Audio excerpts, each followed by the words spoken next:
اب ہمارے مرزا عمران صاحب حجت الاسلام والمسلمین مولانا مرزا عمران صاحب بھی یہاں اس وقت تشریف رکھتے ہیں. میں ان سے گزارش کروں گا کہ وہ اپنے خیالات کا اظہار کر دیں اور اس کے بعد میں ہمارے اکابرین کی طرف. اچھا، اب یہ تھوڑا سا ایک 4 مصرے مباہلہ گزرا ہے، 4 مصروں سے میں آپ کا استقبال کر دوں. نیر جلال پوری صاحب کے 4 مصرے ہیں بہت چھوٹے چھوٹے کہ کچھ ابابیل بھی نہیں آئے، کچھ ابابیل بھی نہیں آئے، خود سرافیل بھی نہیں آئے، پنجتن نے مباہلہ جیتا، آج جبریل بھی نہیں آئے. نعرہ حیدری. مرزا عمران صاحب. دیکھیے، میں ایک چھوٹا سا طالب علم ہوں، مگر چند گزارشات و معروضات آپ کی خدمت میں رکھنا چاہوں گا، کیونکہ حکم ہے امو جان کا، مولانا رئیس احمد صاحب کا اور استاد محترم نیر جلال پوری صاحب کا. اہل بیت علیہ السلام کی زندگی سے جہاں آپ نے بہت ساری چیزیں سیکھی ہیں، اس میں سے ایک چیز میں نے یہ سیکھی ہے کہ دشمن میں اتنی طاقت تو تھی کہ وہ اہل بیت کو قتل کرنے پہ آمادہ ہوا، مگر اہل بیت کی عظمت اور کردار میں اتنی بلندی تھی کہ کوئی ان کے دامن پہ الزام نہیں لگا پایا. اس کی وجہ یہ ہے کہ جو بھی کام اہل بیت علیہ السلام نے کیے ان پہ الزام لگانے کی کبھی نوبت ہی نہیں آئی.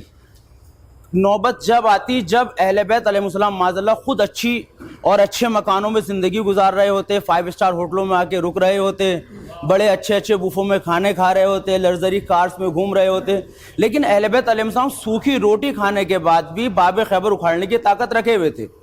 آج ہمارے یہاں پر ابھی علماء دلی پر بھی جو گروپ آپ اٹھا کے اگر جو لوگ ہیں دیکھیں گے تو اس وقت ہم جتنے یہاں بیٹھے ہوئے ہم سب MI6 کے ایجنٹ بنا دیے گئے ہیں.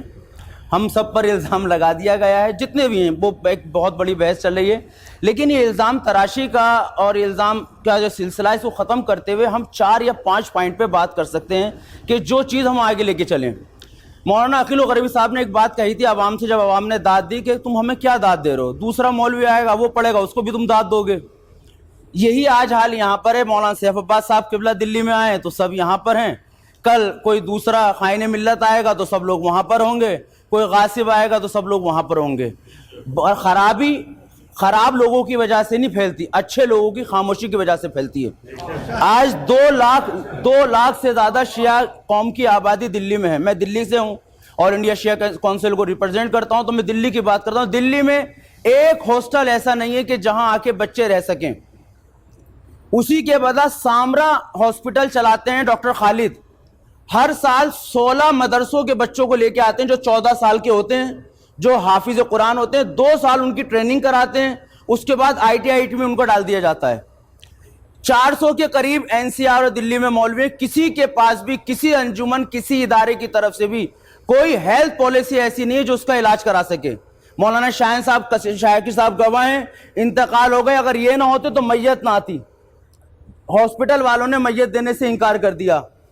دلی جیسی جگہ میں جب کووڈ پیریڈ چلا، انتقال ہونے کا سلسلہ آیا تو ہمارے پاس غسل خانے موجود نہیں تھے کہ ہم ان کو غسل خانے کہاں دے پاتے. چھوٹے چھوٹے سے ادارے بنا لیے، مدرسے چل رہے. مدرسے بڑی ضرورت ہے، مدرسے ہونے چاہیے، لیکن مدرسوں کو آج کس طرح استعمال کیا جا رہا ہے وہ آپ بھی جانتے ہیں، ہم بھی جانتے ہیں. ابھی یہ میں بات کہہ کے بیٹھوں گا، بہت سے لوگ تعریف کریں گے، بہت سے کہیں گے جی یہ منہ مٹھو بات، اور یہ ساری چیزیں الزام کی تراشی کی طرف آ جائے گی. آج گورنمنٹ کتنی فیسلٹیز دیتی ہے. میں کوکو بھائی کے بات کا اعتراف کرتا ہوں کیونکہ یہ آج ہی کربلا معلیٰ سے آئے ہیں، اور میں آپ کو بتاؤں کہ گورنمنٹ کی اتنی اسکیمز ہیں جو ابھی تک ہم اپنی قوم تک نہیں پہنچا پائیں. 2019 میں علی دروائن صاحب گواہیں کہ جب ہم نے سروے کیا ہے تو دلی کے علماء کا انشورنس بھی کرایا تھا، اور یہ کہہ کے کرایا تھا کہ جو بڑے بڑے ادارے بیٹھے تھے کہ ممکن ہی نہیں ہے کہ علماء کا آپ انشورنس کرا دیں ہیلتھ. ہم نے کہا 1 سال ہم کر کے دکھائیں گے، پھر دیکھیں گے کہ آپ دفتروں سے کتنا اس کو آگے چلاتے ہیں. اس کے بعد 2 لاکھ سے زیادہ شیعہ بچوں کو اسکالرشپ دلوائی گئی گورنمنٹ کی. آج گورنمنٹ کی اتنی اسکیمیں کوئی ہمیں بتانے والا ہی نہیں ہے. ہمارے بچوں کو کہاں جانا ہے، ایک مولوی کوئی کام کرنے لگتا ہے تو سب اس کی مخالفت میں تو آج تو جاتے ہیں. یہ تو بالکل ہے، ممبر پر اور شاعری کے اسٹیج پر سب سے زیادہ داد آپ کو جب ملے گی جب مولوی کی برائی کرے. سب سے زیادہ داد وہاں ملتی ہے. او مجلس طوفانی ہو گئی اور یہ ہو گیا. لیکن میرے عزیزوں، میرے دوست بزرگوں، میں صرف آپ سے گزارش کرنا چاہتا ہوں کہ جس طرح پارٹس آف باڈی ہیں، ڈاکٹرز ہیں، کوئی آنکھوں کا ڈاکٹر ہے، کوئی دل کا ڈاکٹر ہے، کوئی گردے کا ڈاکٹر ہے، کبھی ڈاکٹر کی مخالفت نہیں کرتا. اسی طرح اسلام کا ایک گلدستہ ہے. اگر کوئی علم میں کام کر رہا ہے تو کرنے دو اس کو. کوئی سیاست میں آنا چاہتا ہے تو اس کی مدد کرو، اس کو آنے دو. آپ خود کیا کر رہے ہیں؟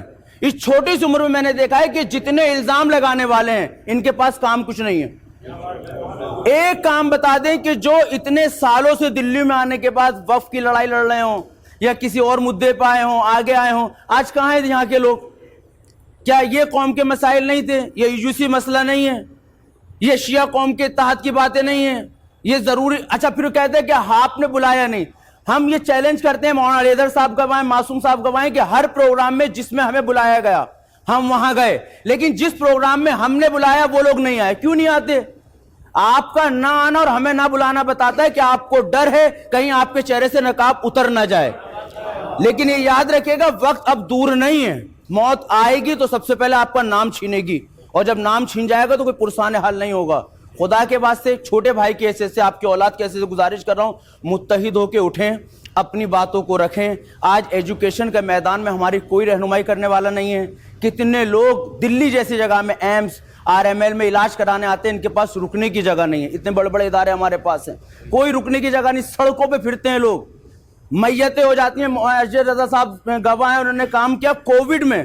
بس ایک جملہ میں بات ختم کروں گا. جب ہم ایک میت کے, جس گھر میں میت ہوئی, پہنچے تو بیٹی یہ کہہ کے رو رہی تھی کہ میری ماں کا جنازہ اوپر سے اترے گا کیسے, کیونکہ غسل دینے کے لیے جگہ نہیں ہے فلیٹوں میں, میتیں رکھی رہتی ہیں, لوگ باہر سے آتے ہیں. مسافر خانوں کا حال کیا ہے؟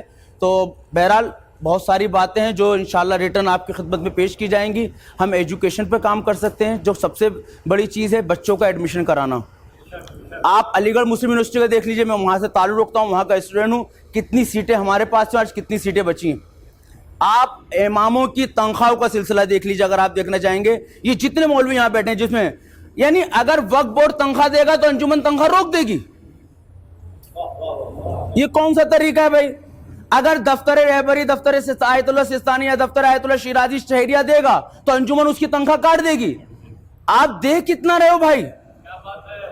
ذوالجناح پہ زیادہ پیسہ خرچ کر رہے ہو, پھر اس کے بعد ساری امیدیں آپ ان سے لگائے بیٹھے کہ مولانا کو یہ کرنا چاہیے. کبھی کسی انجینئر سے کہا کہ آپ کو نماز پڑھانی چاہیے؟ کسی ڈاکٹر سے کہا ہے آپ کو آ کے مجلس پڑھنی چاہیے؟ ارے بھائی آپ کی فیلڈ وہ ہے, آپ اس پہ کام کریں. یہ عالم دین انہیں علم کا کام کرنے دیں, انہیں تفسیر قرآن کرنی چاہیے, انہیں کتابوں کا ترجمہ کرنا چاہیے. آج خلا ہے, کوئی لکھنے والا نہیں, کوئی بولنے والا نہیں, صرف الزام لگانے والے. میری گزارش چھوٹے بھائی کی حیثیت سے اس پہ قدم اٹھائیں. ہم آپ کے ساتھ ہیں, ہمیشہ آپ کے شانہ بہ شانہ رہیں گے جب تک آپ حق پر کام کرتے رہیں گے. وآخر دعوانا الحمدللہ.